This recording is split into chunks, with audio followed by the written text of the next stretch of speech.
May it please the court, Kendall Coffey for the appellants. With me at council table is Ben Brodsky, my partner.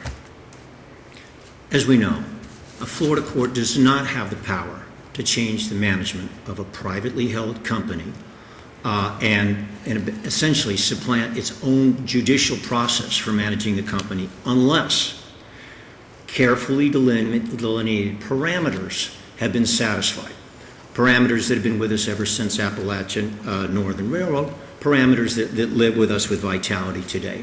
And those parameters emphasize fraud, waste, none of which were found here, and the lack of availability of any other means to address the concern. As three different third district cases have said, you have to demonstrate that no other protection can be devised to address the harm. And at this point, 4 years into this case, and with the at least superficial paralysis of this company, what is that other means that is going to get this thing off the dime?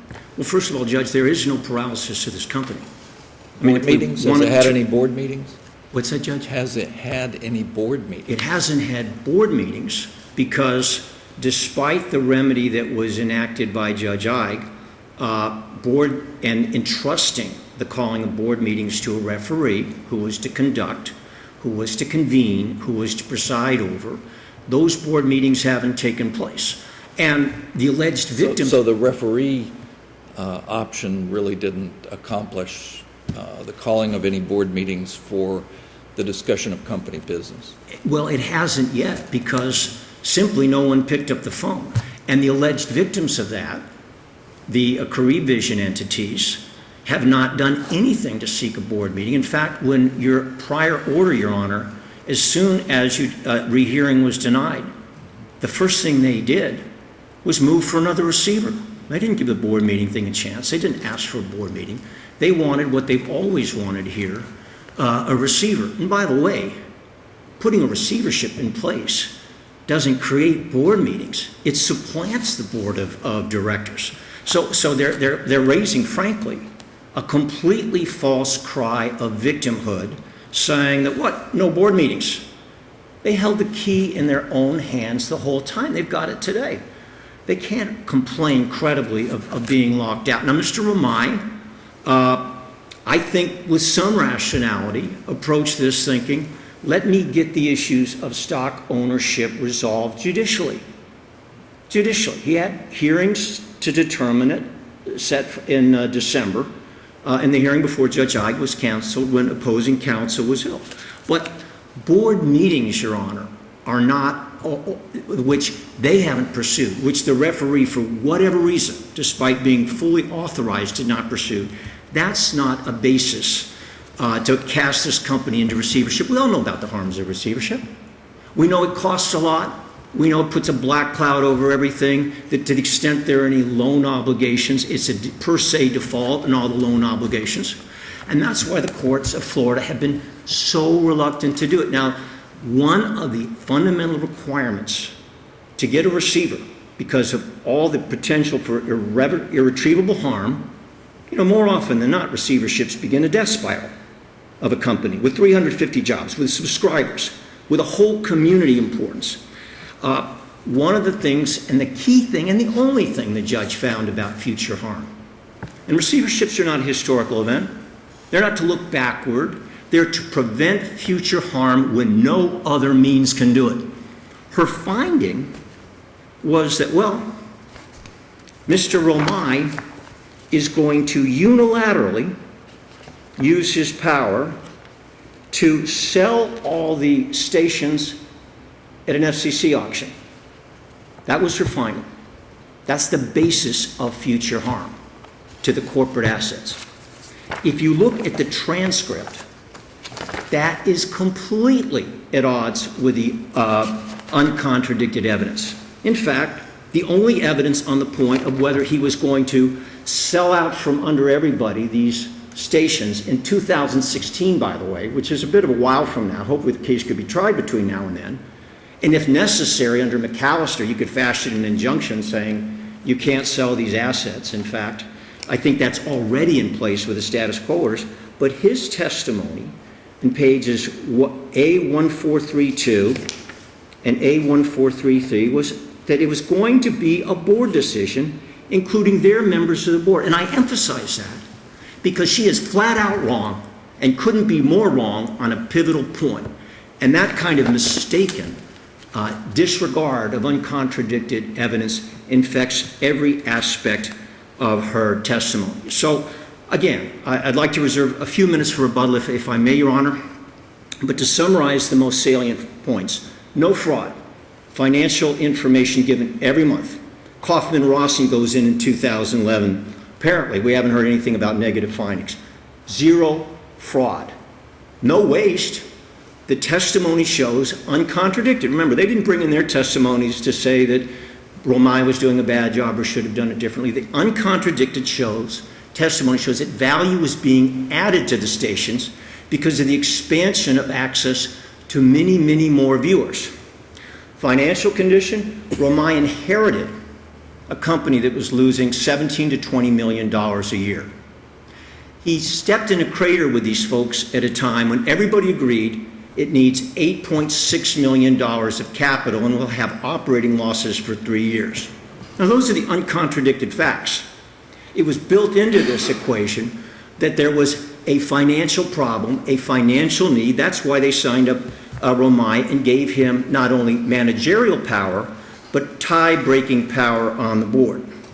So they've hijacked the equities in the sense that they created the financial problems. They created the need for Romai to put money into the company, interest-free, on basically open-ended terms, the most beneficial thing for the company, because there was no credit available from a third party, and because the only alternative, again, everything I'm describing is uncontradicted. Counsel, would you agree that, first of all, are there pending cross motions for summary judgment on the stock ownership issue? I know that your client has a pending motion for summary judgment. Does Carib Vision have a cross motion for summary judgment on that issue? I think they had some cross motions. We originally filed the declaratory relief thing to get this decided by a court probably close to a year ago. Our summary judgment motions were originally set for December, canceled as I described. They may have cross motions as well. They're based, of course. Would you agree that in the event that Carib Vision did have a cross motion for summary judgment and there was an adjudication in their favor that Mr. Romay had improperly transferred the ownership of stock and yet ignored the 50-50 division of stock, then a receiver would be appropriate? And I know those are facts that aren't here in this case, but would those facts justify a receiver in this case? Not at all, Judge, because those are past things that can be sorted out in a trial. If Mr. Romay has done anything wrong, that's what trials are for. That's what damage remedies are for. The receivership remedy is conceived at future harm and preventing it. And that's why, for example, in situations where courts have seen maybe there's some transgression here, what they've said is McAllister Hotel, still very good law, says use your injunctive powers. If you think somebody has acted wrongly, sort it out in a trial someday. A receivership, by the way, a receiver has no power to compensate for past wrongs. And if a receiver is not necessary to prevent future problems, you can't get one under Florida law. Does the issuance of stock that dilutes the interest of previously 50-50 shareholders, does that require board action? The answer is up to a certain percentage, it may require board action. And did it in this case? Well, the issue that I think was controverted occurred 3 years ago. I mean, this is kind of old news and not grounds for a future prospective receivership. But what happened was that... So we shouldn't consider that prior event and issuance? Well, this court considered it and found it wasn't grounds to grant an injunction. An injunction, right. Certainly doesn't seem like it should be grounds to grant something far more drastic such as receivership. But the narrow answer is that Mr. Romay, that board action that there was board action. They disputed it. They didn't agree with it. They controverted that. Their contention was that that issuance of stock, Judge, required supermajority approval. Mr. O'Mai's contention was that simple majority approval was sufficient, and of course he cast the tie-breaking vote. They took that issue up to the 3rd District. They lost. There was an affirmance that simply said, we've seen no legal error in what granted before. So that's the record you have, but it's not a basis for receivership, not when there's no fraud, not when there's no waste, not when when the traditional grounds aren't present, and not when you've Let's got hear from other- your opposition, and then we'll give you your rebuttal time.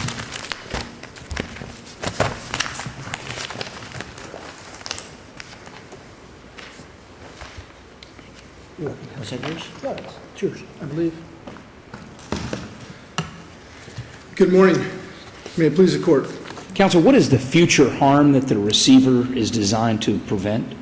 What is the future harm the receiver is designed to prevent? Well, there's a number of them. First of all, every action that's being taken on behalf of the company, as we stand right now, is as Mr. O'Mai claims to be 79% owner of this company. As we've pointed out in the case law, you cannot compensate someone for having been removed from the company and not being able to participate in the ongoing management of the company. Moreover, as Mr. O'Mai clearly testified to, unequivocally and without shame, he was lending money to the company to keep it alive because he claimed this was the only available remedy, refused to go to the board and ask for permission to take out these loans from himself, and then goes on to say that he was going to continue to do it. This issue as to the FCC sale in 2016 begs the following issue.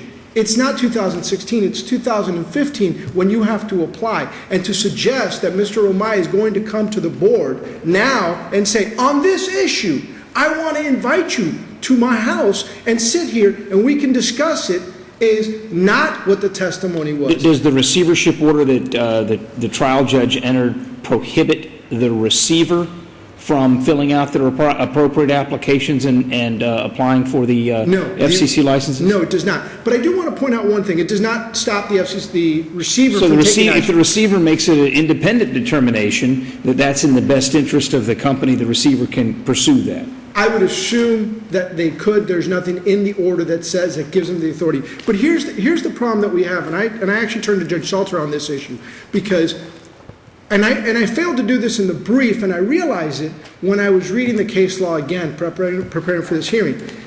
Mr. Opposing counsel relies on the theory that you need to show in order to get this done, to get a receiver, fraud, self-dealing, or waste of for an appointment of an equitable receiver. That's their theory. Their theory is, and first they address fraud. They don't address self-dealing, which the court specifically found in her order on a factual basis. But what they failed to do is they failed to take into account Granada Lakes Village Condominium Association, which is a Florida Supreme Court case. And in that case, the Florida Supreme Court specifically said, on the other hand, a statute can authorize the appointment of a receiver, and statutory receiverships may serve a different role or purpose than an equitable receivership. For instance, Florida statutes authorize appointment of a receiver in several situations that do not involve any of the common law grounds of fraud, self-dealing, or waste of the appointment of an equitable receiver. And they specifically cite to... 607 is one such example, and they were covered in the prior opinion, but the representation was made that when this referee was appointed, that your clients took no action to pick up the phone and have a board meeting, ask for a board meeting. Sure, Judge, and there's no doubt of that. But here's why. If you look at the history of this case, the case had been up on appeal for 8 to 9 months, during which time the appellants in this case asked for a rehearing, and there was a stay. During that period of time of 8 to 9 months, while that was going on, what Mr. Romai did was give to the company or lend to the company unapproved $5 million worth of loans to keep the company afloat, not once requesting a board meeting. Was that done on notice to the referee, and did the referee call a meeting to discuss that? Not only was it not done on notice to the referee, he testified about it at the hearing, and we cited it, where he specifically did not call the referee. I asked, did you call? I asked in cross-examination, did you call the referee and say, I'm going to do these loans? No. Why didn't you go to the board? Because they would not approve it. So this is not a situation where Mr. Romai is being altruistic and taking care of this poor baby that he must save. That is not the case here. What is going on here is he is treating this as his own company, for which he has 79%, according to him. And to address your specific question, of course it required the approval of the board. And it was our position, supermajority. But the theory that, and this is where opposing counsel says, well, that's past action, and it was up on appeal. What was up on appeal was the issuance of an injunction on a capital call, and the court's opinion, which is one paragraph, simply said, we did not find the evidence necessary to overturn this preliminary injunction. There have been 3 other occasions, as we pointed out in our brief, since that time. Most recently, issues of accepting and forcing upon other shareholders loans that were not approved. Settlements that were not approved, that required board action. So now what the appellant is doing is coming forward and saying, this is your fault for not requiring us to hold a board meeting when the person running the company has specifically said, I don't go to board meetings because I can't get that approved. So you're saying the loan and the settlement issues arose after the appeal was filed? Yes, Your Honor. Which appeal? There's been 4. In this, I guess the latest appeal. Well, not this appeal that we're speaking of here. 147, no, you're right, I mean the prior appeal, 147, 7th, 3rd, 125. Yes, Your Honor. On that appeal, the only issue at that time was the issue of the capital call. There was no So that did not resolve the issues of did not address the loans, the settlement. Absolutely not. And those loans, in fact, $5 million worth of those loans occurred while the appeal was pending on the most recent receivership order. So to suggest that, oh, well, what we can do is there should have been a less drastic remedy, which is presumably what they're arguing. Judge, they had the less drastic remedy. And what did they do with it? They just stepped all over it and decided, I'm going to continue to do whatever it is I want. But aren't you, as the movement for the receiver, required to employ and exhaust the less severe remedies? And we did. And we originally wanted the receiver a full receiver. And we said that the powers that were given to the referee, Go ahead. powers that were given to the referee were not sufficient, because if you read what those powers were at that time, all it was the power to call a board meeting and take notes as to what happens. Right, but it wasn't incumbent upon your client to ask the referee to convene a board meeting as essentially to exhaust less drastic remedies than a receiver? Judge, I don't believe it's my client's requirement to do that. But here's the important part. At the time that the order came back already on the issue, and in that court's order with the concept that there are other alternatives to appointing a receiver in this case, as we've pointed out in our brief, the actions had already been done again. In other words, Mr. Romai knew of the existence of what was in place, what was supposed to happen, that the court had required a referee to oversee certain things, and his own testimony was, I will not go to the board because they would not approve it. But here's the important part of all this. What are we doing today? Well, for the past 20 minutes, the majority of our conversation is a determination as to the factual allegations and proof that Judge Gordo had and sat through an entire evidentiary hearing, gave a 23 or 24-page order. They're asking you to reconsider that decision and say, well, those facts are different, and the uncontroverted facts.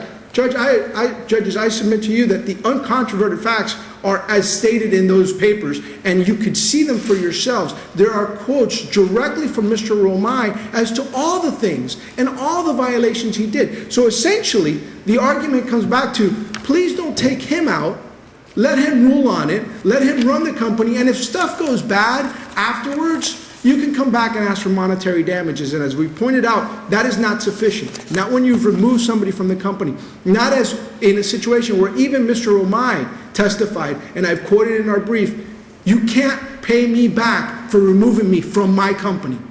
It's the same for us. You cannot put us back simply by saying, go get yourself some monetary damages at some future point. If the court has no further questions for me, I'll go ahead and sit down. Thank you. Rebuttal?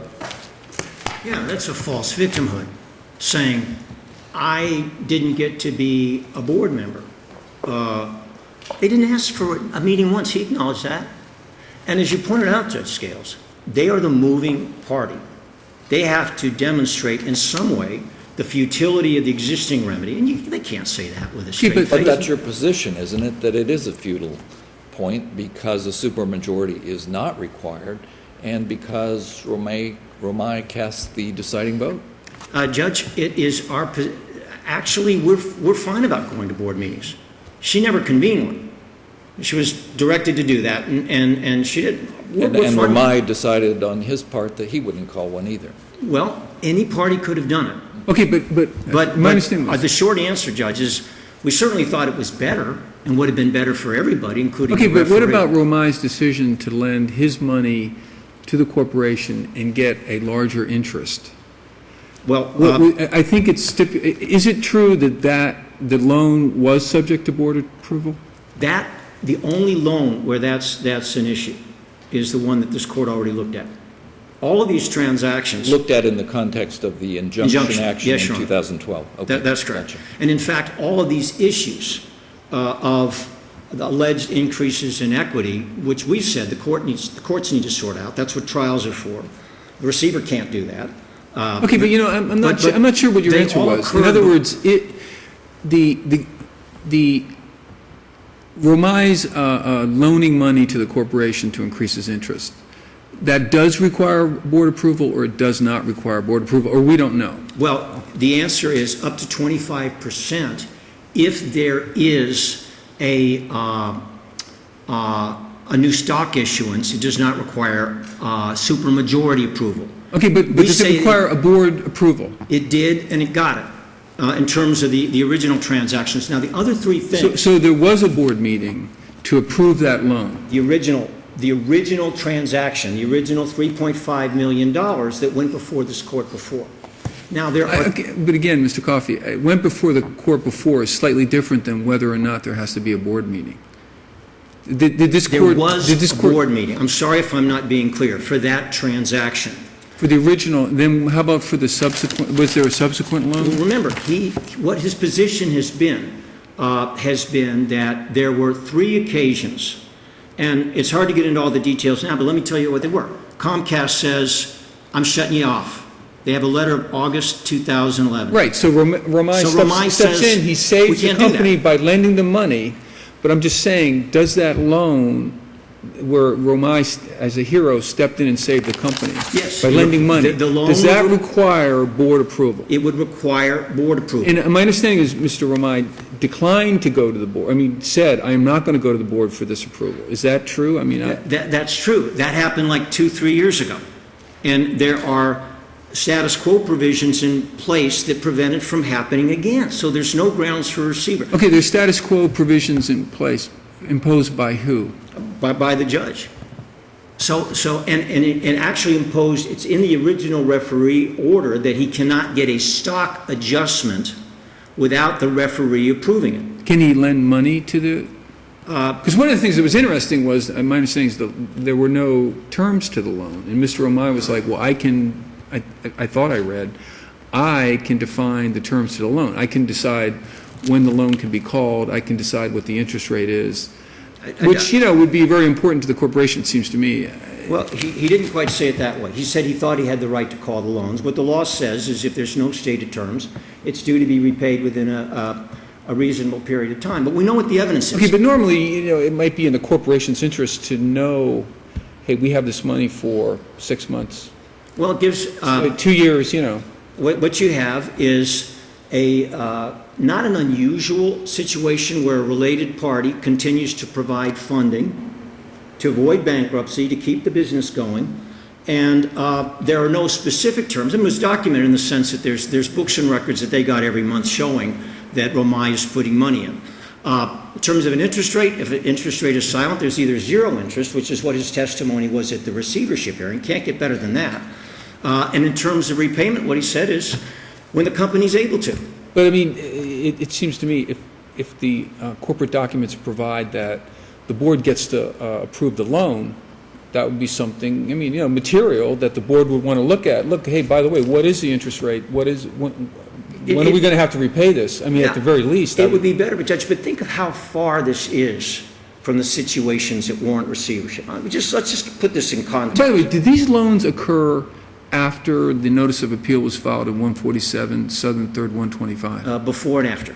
Pardon me? Before and after. And after. So the loans afterwards weren't resolved in the prior No, but case. And also, those subsequent loans did require board hearings. The course of conduct has been there for years. Okay, It's nothing new. But the subsequent loans did require board hearings, or not?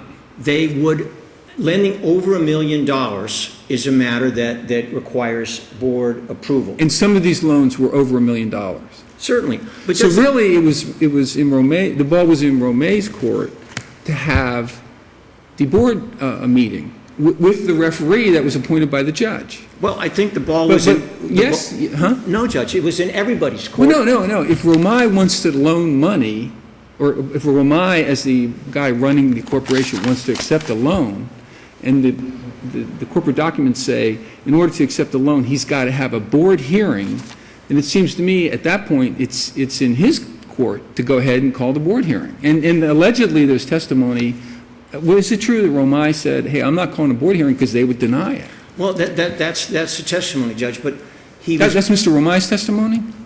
That's his testimony, that he understood. But don't we have a problem? In other words, Romay was supposed to have board hearings, it seems to be established, after this prior appeal, if he was going to accept a loan. He says, hey, I'm not having a board hearing because they're going to deny it.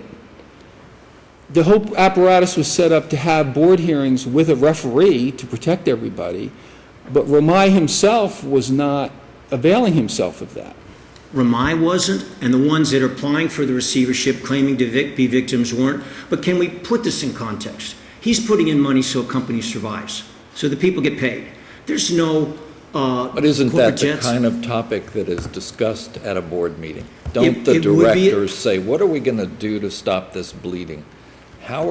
Where's the next loan going to come from, and how are we going to repay this loan? And what is it that you expect in return for advancing this money? Well, it was a topic that he'd had a lot of frustration with his partners before.